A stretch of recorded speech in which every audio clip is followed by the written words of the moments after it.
सच्चे होते हैं, जिन्हें गुस्सा आता है वो लोग सच्चे होते हैं। हमने झूठों को अक्सर मुस्कुराते देखा है। और सीख रहा हूँ अब मैं इंसानों को पढ़ने का हुनर, सीख रहा हूँ अब मैं इंसानों को पढ़ने का हुनर। सुना है किताबों से ज्यादा चेहरे पे लिखा होता है। डायरेक्टर सर, शिक्षक, उपस्थित लोगों एवं मेरे प्यारे भाइयों और बहनों, मैं Dharmendra Kumar BTech second year का छात्र आप सभी के समक्ष रविन्द्रनाथ टैगोर जी की पुण्यतिथि पर अपनी कुछ वाणी व्यक्त करने जा रहा हूँ।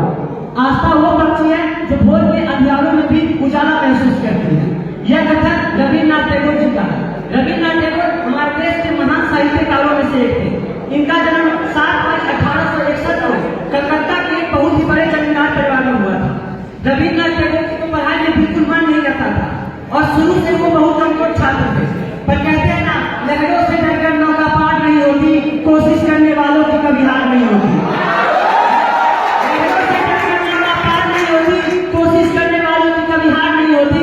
डूब किया सिंधु में गोता कौन लगाता है, डूब किया सिंधु में गोता कौन लगाता है, जा जाकर खाली हाथ लौट कर आता है। पर मिलते नहीं सहज मोती गहरे पानी में, बढ़ता दुना उत्साह इसी हराने में। मुट्ठी उसकी खाली हर बार नहीं होती, कोशिश करने वालों की कभी हार नहीं होती। रविन्द्रनाथ टैगोर जी एक स्कूल ड्रॉप आउट थे, पर साहित्य में अधिक रुचि रखते थे और इसी रुचि की वजह से वो साहित्य की दुनिया में एक नाम रोशन कर लिए। आपको ये बात जानकर हैरानी होगी कि रविन्द्रनाथ टैगोर जी एक स्कूल ड्रॉप आउट होने के बावजूद मात्र 13 साल की उम्र में एक कविता लिख डाले थे, जिस कविता का नाम था अभिलाषा एक तक भूमि। दोस्तों, आज हम सभी को रविन्द्रनाथ टैगोर जी के विचारों से सीखनी चाहिए और गर्व करना चाहिए। मैं पत्थर पर लिखी इबादत हूँ, शीशे से कब तक तोड़ोगे। मैं पत्थर पर लिखी इबादत हूँ, शीशे से कब तक तोड़ोगे। मिटने वाला नाम नहीं मैं, तुम मुझे कब तक रोकोगे। दोस्तों, रविन्द्रनाथ टैगोर जी और राष्ट्रपिता महात्मा गांधी जी आपस में एक मित्र थे, पर कुछ विचारों पर वो एक दूसरे के विरोधी थे। जैसे एक तरफ रविन्द्रनाथ टैगोर जी इंटरनेशनलिस्ट व्यक्ति थे, तो दूसरी तरफ महात्मा गांधी एक राष्ट्रवाद व्यक्ति थे। रविन्द्रनाथ टैगोर जी एक राष्ट्रवाद व्यक्ति थे। उनका मानना यह था कि अगर प्रत्येक मनुष्य के दिल में केवल राष्ट्रवाद की भावना रहे तो प्रत्येक मनुष्य दूसरे देश से नफरत करने लग जाएंगे। ऐसे में इस दुनिया से भाईचारा खत्म हो जाएगी।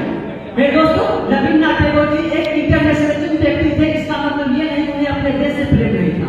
आपको मैं बता दूं, सन 1919 में जलियांवाला बाग हत्याकांड के बाद उन्होंने नाइट हुड की पार्टी को ठुकरा दिया था, जो उन्हें जॉर्ज पर्चम द्वारा 1914 में मिल गई थी। मेरे दोस्तों, ये भूमि से किसी को नफरत नहीं हुआ। ये देवों की भूमि है, ये वेदों की भूमि है, ये संस्कृति की भूमि है, ये संस्कार की भूमि है, ये पूजा की भूमि है।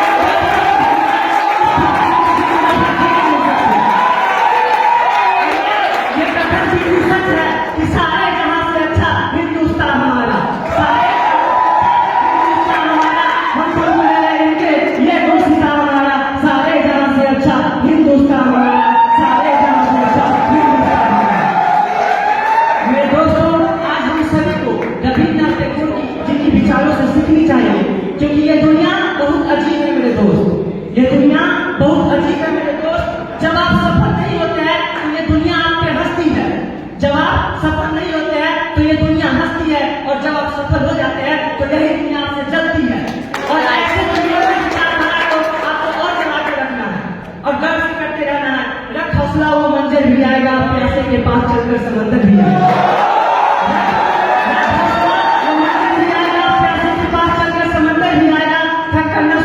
मंजिल के मुसाफिर मंजिल भी मिलेगी और मिलने का मजा भी आएगा।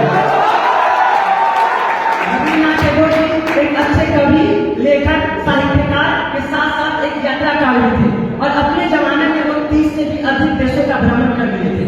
उनकी सबसे प्रसिद्ध पुस्तक थी गीतांजलि, जिनके लिए उन्हें नोबेल पुरस्कार से भी सम्मानित किया जा चुका है।